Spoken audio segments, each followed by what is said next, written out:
were you surprised at the evaluation that spit out Baker Mayfield as the number 1 overall pick in the NFL draft, Bruce? A little surprised, not shocked, because I thought all 5 quarterbacks, who were in the mix had some level of issues to be concerned about. Baker doesn't have ideal height. I was surprised he was measured as tall as 6 feet and a half. I interviewed him after our games.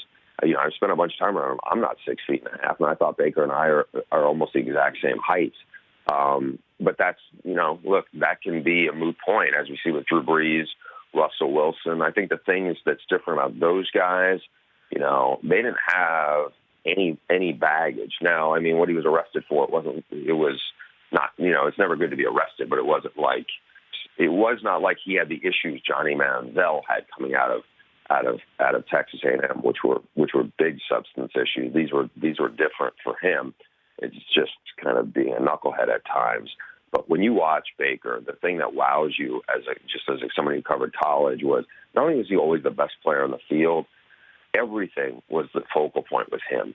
I think if Baker Mayfield's not the starter at OU last year, not only did they not make the playoff, I'm not sure if they win more than 8 games. Their defense was decent. It wasn't that good. It wasn't like they had, great skill talent. They had pretty good skill talent. But even go back a year earlier, D.D. Westbrook wins the Biletnikoff Award. Yeah, he's fast, but it's not like D.D. Westbrook is Larry Fitzgerald. I think a lot of that was Lincoln Riley's a great play caller, and I think a lot of it is Baker Mayfield is a great trigger man. And last one for you, Bruce. Out of all the evaluation stories that you have heard through your years of doing this, where does the Alonzo Highsmith finding the volleyball coach of the women's volleyball team of UCLA in an airport, asking him about Josh Rosen, then getting the answer you need to ask his girlfriend, and then reading a red flag just into that alone, Bruce, where does that rank for you?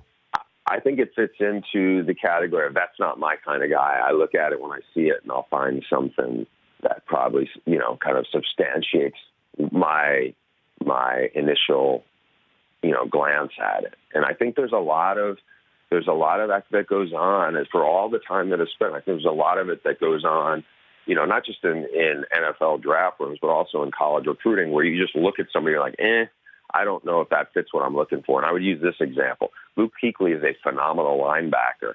I remember talking to a Duke assistant, and they said, I asked, why do you think more schools didn't want him? And they would see him walking around school where he had glasses on and he looked like a nerd. They were like, that can't possibly be, a linebacker. And is that why Notre Dame passed on him and took somebody else from that, from that same area? Who knows? But it's just like, I think a lot of that is really on personas as much as anything. And so, look, maybe the people who were gun shy on Josh Rosen will be proven right. Because it's a 50-50 deal with all this. And I don't think anybody can be totally convinced, yeah, this guy's, the Quentin Nelsons and Saquon Barkleys and Minka Fitzpatricks, they are the exception rather than the rule in this process. The Rich Eisen Show, weekdays at noon Eastern on Audience.